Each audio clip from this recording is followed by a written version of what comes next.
నెల్లూరు నగరం 46వ డివిజన్లోని ఎంవి అగ్రహారం తదితర ప్రాంతాల్లో బాబు షూరిటీ భవిష్యత్తుకు గ్యారంటీ కార్యక్రమాన్ని నిర్వహించారు. ఈ కార్యక్రమంలో మాజీ మంత్రి నగర నియోజకవర్గ ఇన్ఛార్జి పొంగూరు నారాయణ కుమార్తె డాక్టర్ సింధూర నారాయణ పాల్గొన్నారు. ఈ సందర్భంగా డివిజన్ నాయకులు కార్యకర్తలతో పాటు దుకాణదారులు ఆమెకి హారతులు పట్టి ఘన స్వాగతం పలికారు. మమ్మల్ని ఎంత బాగా రిసీవ్ చేసుకుంటున్నారని సంతోషం వ్యక్తం చేశారు. డివిజన్లోని ప్రతి షాప్కెళ్లి రాబోయే ఎన్నికల్లో టీడీపీకి అండగా నిలవడంతో పాటు మా నాన్నకి అత్యధిక మెజార్టీతో గెలిపించాలని ప్రజల్ని ఆమె అభ్యర్థించారు. 2024లో ఆ తప్పు చేయం, ఖచ్చితంగా నారాయణ్ని గెలిపించుకుని తీరుతామని ప్రజలే ఆమెకి కొండంత భరోసా కల్పిస్తూ ఉండటంతో సింధూర నారాయణ ఆనందానికి హద్దుల్లేవు.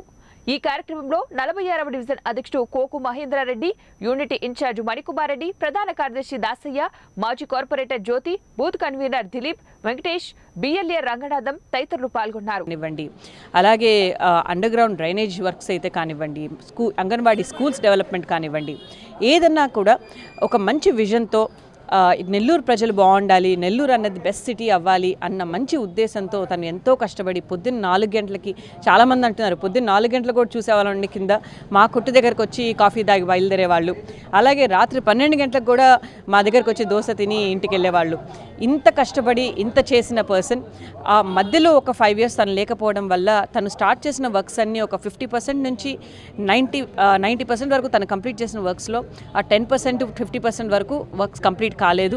దానివల్ల మనం ఎంతో నష్టపోయాము. ఇక్కడ దోమలతో బాధపడుతున్న